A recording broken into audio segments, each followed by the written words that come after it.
customs enforcement. Closer to home, Coast Guard service effectively enforces maritime law, protects resources, and ensures safety within the jurisdiction. Similarly, Seychelles and Mauritius have established specialized Coast Guard.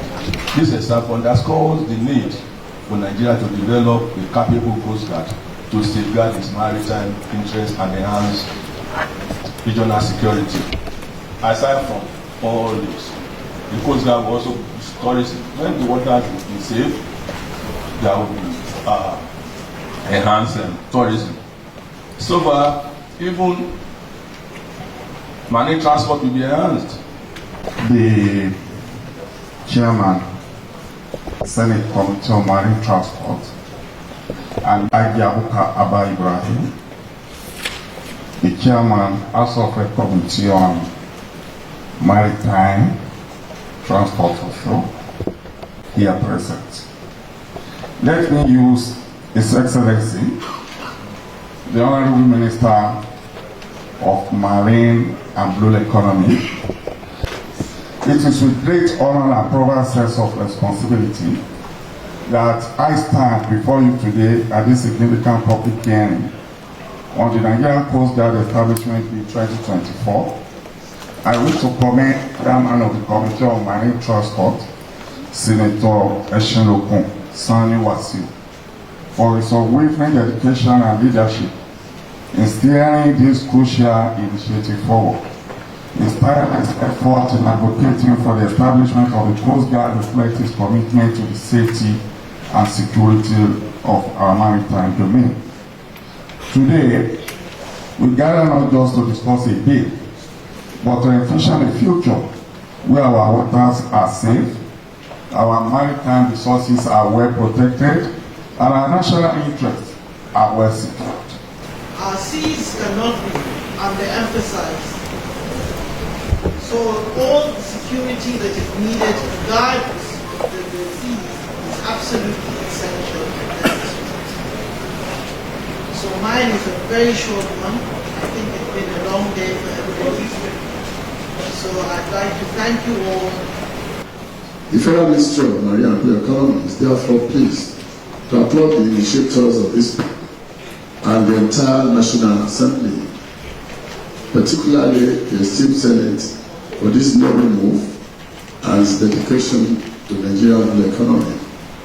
The Ministry expresses its support and endorsement for the proposed bill and strongly recommend that the bill be given objective consideration. Nigeria has a vast coastline of 853 kilometers, including 10,000 kilometers of inland waterways. It is also blessed with rich and diverse marine resources. The exploitation of marine and blue economy potentials usually comes with inevitable consequences, which necessitate special institutional arrangement to guarantee safety and conservation. The existential threats from human activities, including pollution, unregulated coastal development, overfishing, and unsustainable exploitation of marine resources, among others. It must be emphasized that the protection and sustainable use of marine ecosystem is a vital pathway for national development. It is therefore compelling to preserve this endowment and guarantee sustainable development. On behalf of Nigerian Maritime Administration and Safety Agency of Nigeria, I want to say that we have submitted a memorandum in total support and endorsement of the creation of Nigerian Coast Guard. Now this bill outlines the Coast Guard's establishment, functions, command structure, financial provisions, disciplinary procedures, and legal framework. Now, in line with what the esteemed senator said about us making contributions and stating exactly the pros and cons of the bill, we have identified certain provisions in the bill that need urgent amendment in order to bring the bill to meet international best standard that will indeed enable us to have an efficient Nigerian Coast Guard. The Section 3 of the bill that talks about the establishment of the Coast Guard Board needs an urgent amendment. The board is rather very unwieldy. There's a need to streamline the number of the board members. The bill provides for almost 30 board members. Now, Section 3, subsection 3, 4, and 5 of the bill provisions are chaotic and need to be amended along with the provision on the appointment of the chairman of the board. You cannot say that you want the Chief of Army Staff or Chief of Naval Staff, to be a member of this board, and you want a retired naval officer to be the chairman of the board. How do we place that? So there's a need for us to amend that, please. And then on secrecy, Section 45, subsection 2 of the bill, on the imposition of fine of not less than 50,000 naira, needs to be amended to reflect a reasonable sum that is commensurate to the offense that attracts a jail term of 2 years. I mean, if I were to commit an offense under this bill, I would continue to commit the offense because it's only 50,000 naira. That's the fine. But the jail term is 2 years. So 50,000 naira obviously is not commensurate to 2 years jail term. Now, on the directives by the minister, and by the minister here, I presume is the Honorable Minister for Marine and Blue Economy. Section 47, subsection 1 of the bill provides on reasonable time. It makes provision of reasonable time, I quote. Now, reasonable time should be interpreted in the interpretation column to avoid ambiguity. Otherwise, lawyers like me will find it for legal arguments, and that will result in abuse and confusion. I am Rear Admiral Olusegun Ferreira, Chief of Training and Operations, Naval Headquarters, representing the Chief of the Naval Staff. The bill is presumably perceived to enhance maritime security by establishing an additional military branch. An analysis of both Nigeria's maritime security needs and global best practices reveals significant concerns regarding this approach.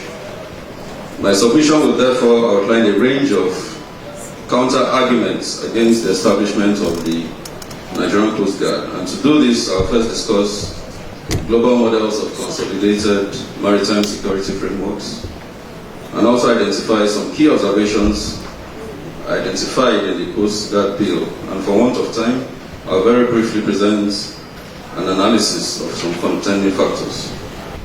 The U.S. Coast Guard operates under the Department of Homeland Security, focusing on law enforcement, environmental protection, search and rescue, while the U.S. Navy, under the Department of Defense, is primarily an expeditionary force projecting power far beyond U.S. shores. Given Nigeria's more regional maritime focus and resource constraints, creating a similar structure will lead to redundant functions and stretch limited resources. The learned Silk, who spoke before me, tried to situate the U.S. situation in what is being planned, but with due respect, I think the point was not properly driven home, because there are two different situations here. Now to South Africa. South Africa has opted to enhance its naval capacity instead of establishing a coast guard, recognizing budget constraints and prioritizing a unified naval force for all maritime security and defense.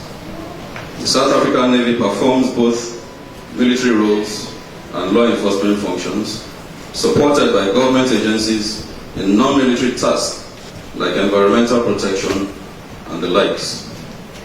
This approach is similar to what is being practiced in Nigeria and several developing countries.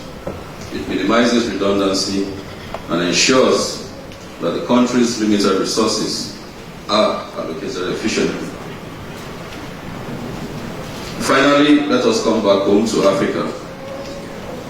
In Africa, there are 38 littoral countries, out of which 5 countries in sub-Saharan Africa have coast guards instead of navies. Some countries such as Egypt, Libya, Djibouti, and others have coast guards that are divisions in the armed forces. Out of the 19 states in the Gulf of Guinea, only 3 have coast guards as against navies, and no country has both organizations. I have listened to those who are for and those who are against. I have no difficulties in understanding the role of the Nigerian Navy as captured here, and of course the need to avoid overlapping.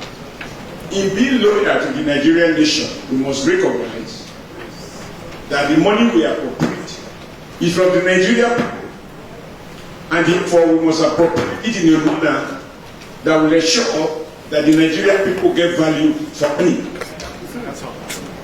The elite will be protected because from we are elite, we can't, even I standing here, they quoted me.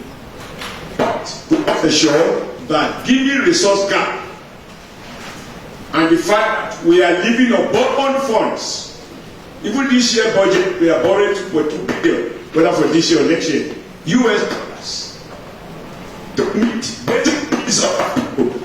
And so, what I would like to hear, Mr. Chairman, from those who are for the creation of Coast Guard, which I have not had, is for them to speak to what will the Coast Guard do differently. That if we use a fraction of the money that will be spent, even to maintain the bond, whether weedy or weeded, including the participation of Minister of Interior and now Chairman of Interior, what additional value will it add to the security of our waterways? First, do we need a coast guard for Nigeria? The answer is yes. He said that Nigeria needs it and that it is very, very essential. Secondly, should it be a standalone, a freestanding agency, or should it just be a unit in an existing agency? He said it should be a freestanding agency, a standalone agency, and that in developed countries, Coast Guard agencies are under civilian authorities, under the supervision of civilian administration.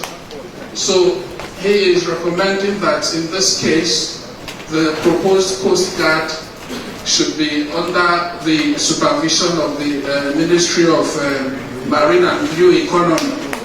If all we are thinking is to beef up the security of the nation, I don't see any reason why anybody should oppose the bill. Because the bill will not stop the Navy salary, it will stop the Navy allocation.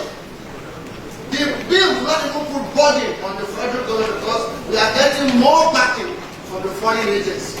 Need operating bases, forward operating bases along the coastline, which will help you reduce transit time, which can be as much as 6 hours. So you need forward operating bases to be able to function and have more time on task. Without these bases, then it means your operations are compromised. More so, we have technology that aids us today. I heard somebody saying we have about 10,000 rigs and we have to police all of them. I mean, that's funny.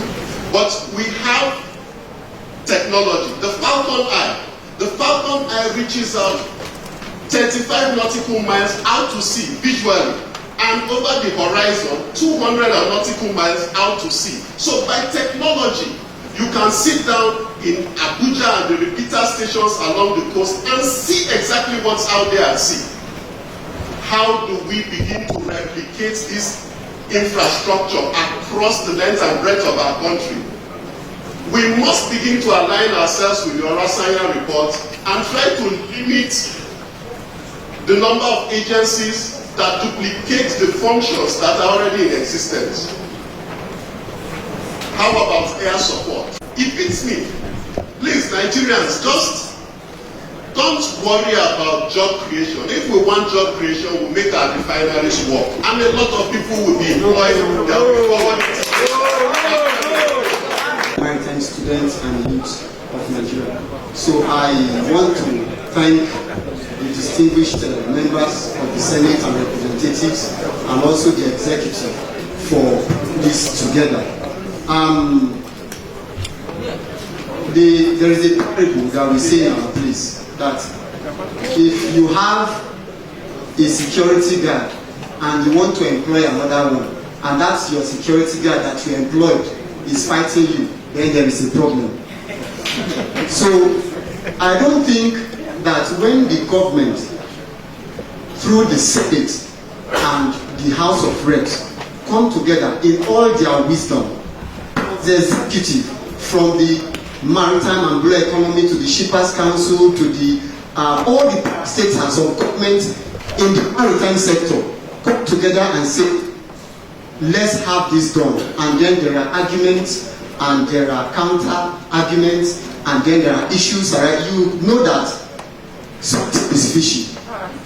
We as maritime students and youth and seafarers in Nigeria, we solidly stand behind the establishment of the Nigerian.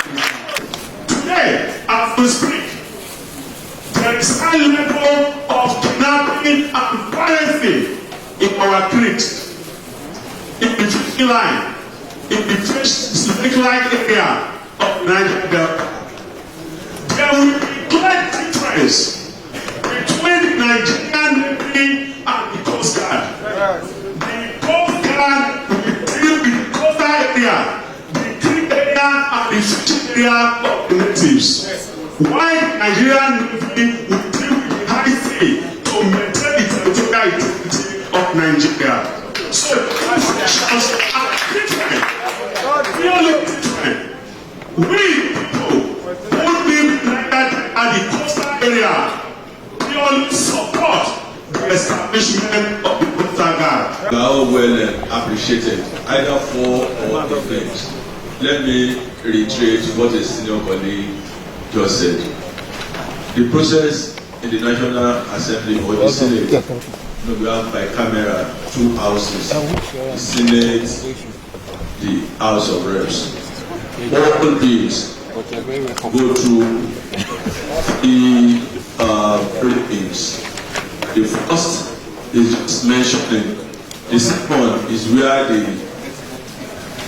underlying principles are discussed. If it meets the certain criteria, it is allowed to go ahead. Going ahead before you can reach conclusion, you organize a hearing as we speak. After the memoranda will be gathered together and evaluated by technical committee, after which they will now report back to the plenary what their findings are. They will bring the pros, the cons, and everything. And all members will now evaluate and re-evaluate, reappraise what that. After that, if it is allowed to even go ahead, is you go and now all the amendments suggested that are found to be okay are inserted and a clean copy back, and the Senate will now look at it again, line by line, page by page. After that, if it is passed, the President of the Senate will sign. However, if there are other bills talking about the same issue in the House of Reps, they will vote, and there will be a conference of the two houses, the Senate, the House of Reps. They will form a conference committee of the two houses, and they will now look at it.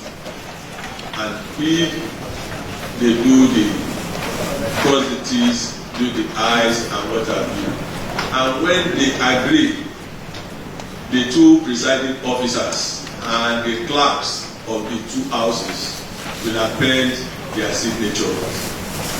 If they do that, it is not yet even a law. It needs Mr. President to say, I'm okay with this law.